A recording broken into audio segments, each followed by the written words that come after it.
presencia universitaria, la entrevista. Un punto de encuentro para el análisis y la reflexión.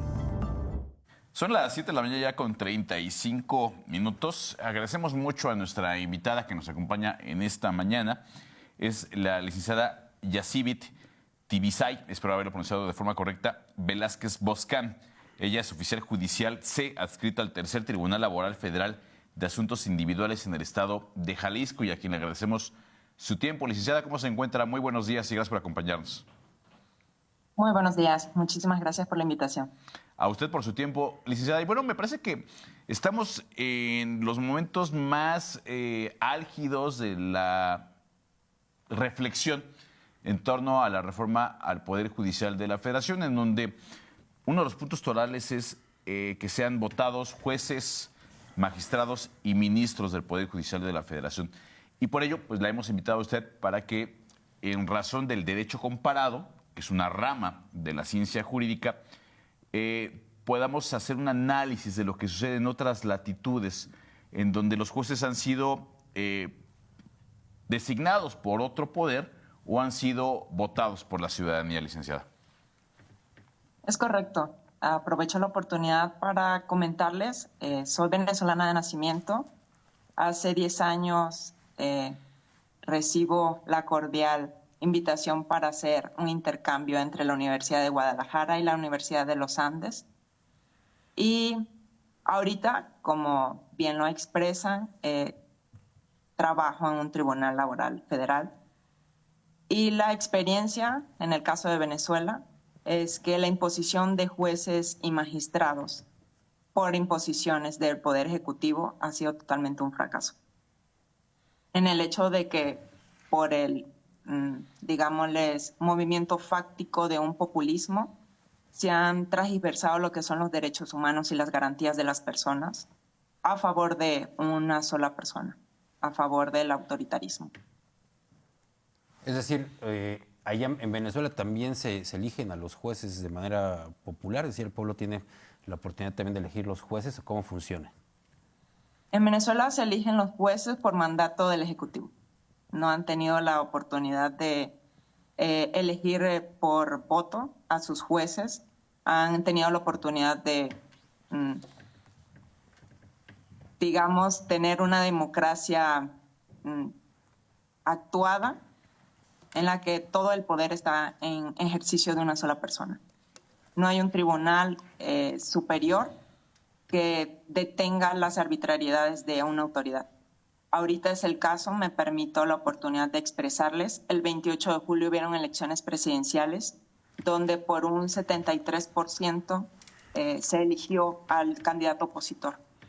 Estas elecciones fueron respaldadas por un Centro Nacional Electoral, aquí INE, que avala el resultado ganador del candidato del gobierno, que ha estado por 14 años en el ejercicio del poder. Y no hay, digamos, la oposición, los ciudadanos, no tuvieron un tribunal electoral que pudiera avalar su voto, no tuvieron una Corte Suprema que pudiera avalar su voto, porque todos los organismos que hay para la protección de los derechos están alineados a la corriente oficial, que es el gobierno. Ahora, hablando de la iniciativa de reforma al Poder Judicial, ¿cuál es su perspectiva en lo personal, en lo particular, como integrante del Poder Judicial, y con estas experiencias que la propia formación profesional le han dado al haber nacido en Venezuela y tener una óptica real de lo que sucede en aquel otro país? Primero voy a hablarles como mexicana por elección que ahorita soy. Tuve las oportunidades que puede tener cualquier mexicano. Gracias a la reforma del 2019, pude optar a lo que fue un examen de oposición que meramente por la meritocracia, por méritos personales y mi preparación, pude acceder a un cargo en el Poder Judicial Federal.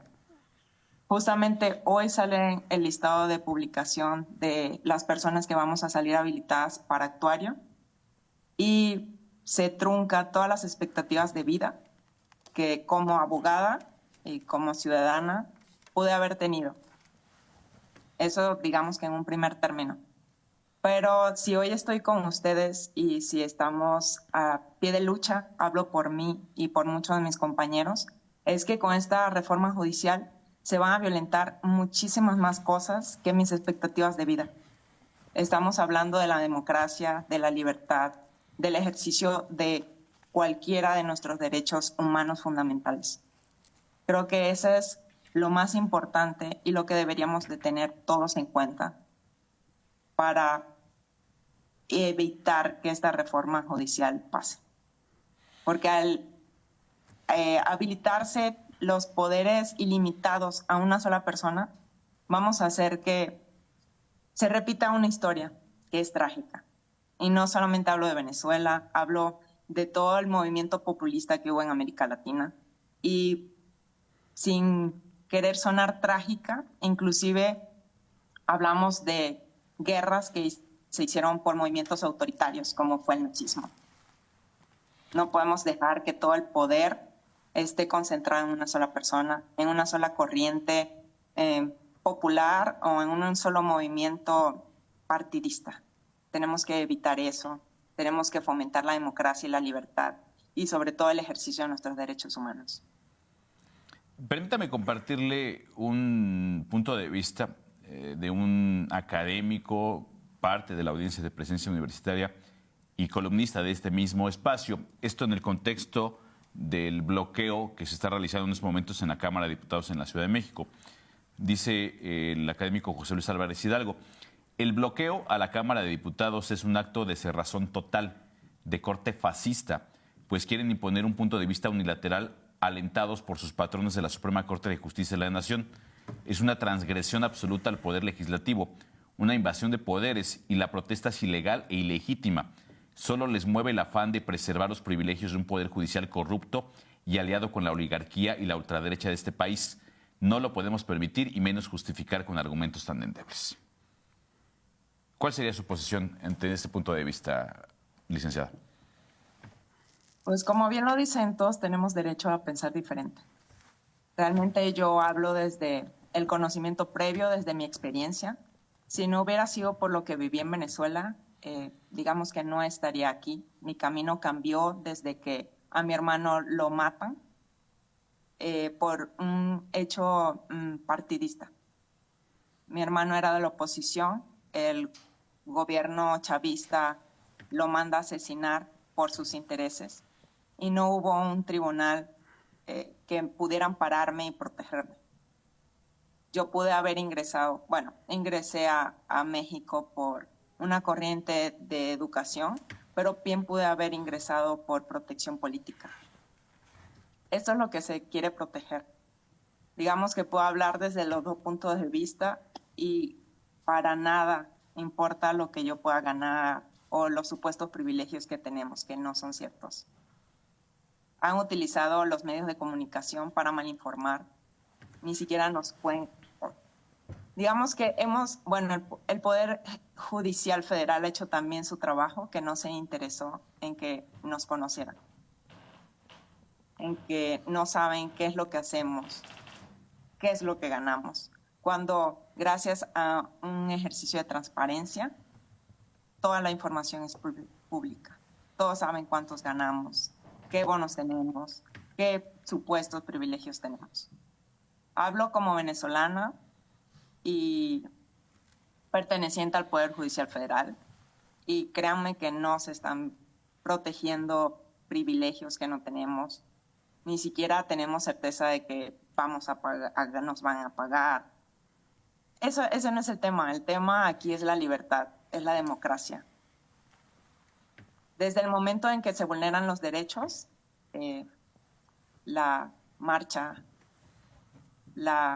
el descontento social es una garantía que está avalada por el derecho internacional.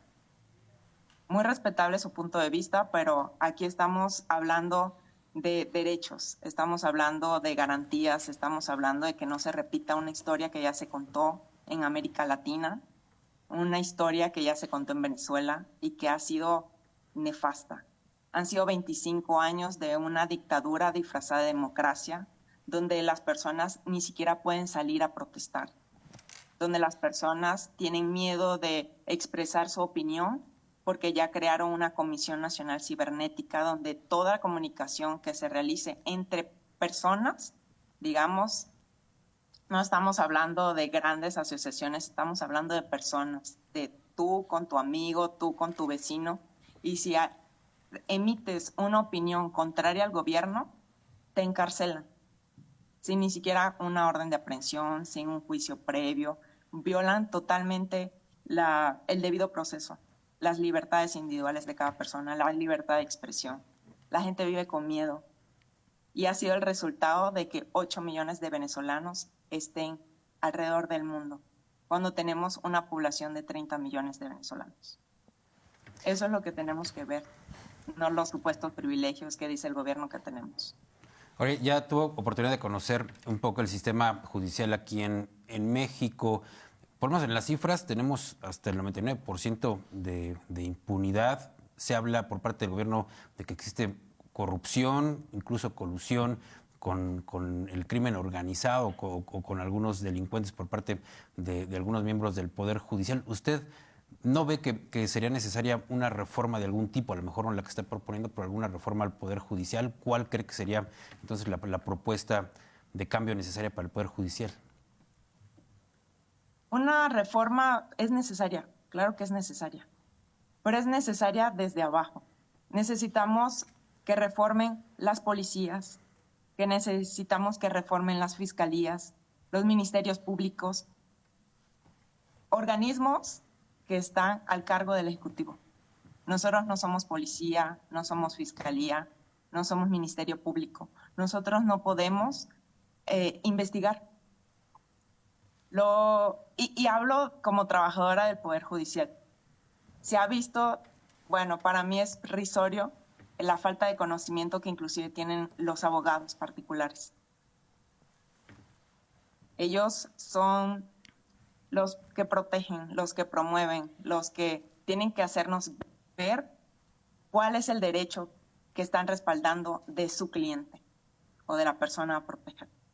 Inclusive desde ellos está el desconocimiento. Y nosotros como Poder Judicial Federal no podemos hacer nada más que no esté en la ley. Nuestro ejercicio, funcionamiento y forma de conducirnos está avalado por la ley. Nosotros no podemos hacer más de lo que nos diga la ley. Nosotros protegemos a la ciudadanía hasta donde nos permite la ley. Licenciada, entonces, la reforma judicial debería de ser encaminada a todo eso que está mal, pero desde el comienzo. Para que un delito se investigue, el comienzo de que se genera un delito, se persigue, se investiga. Hasta que llega un juez, hay un tramo larguísimo.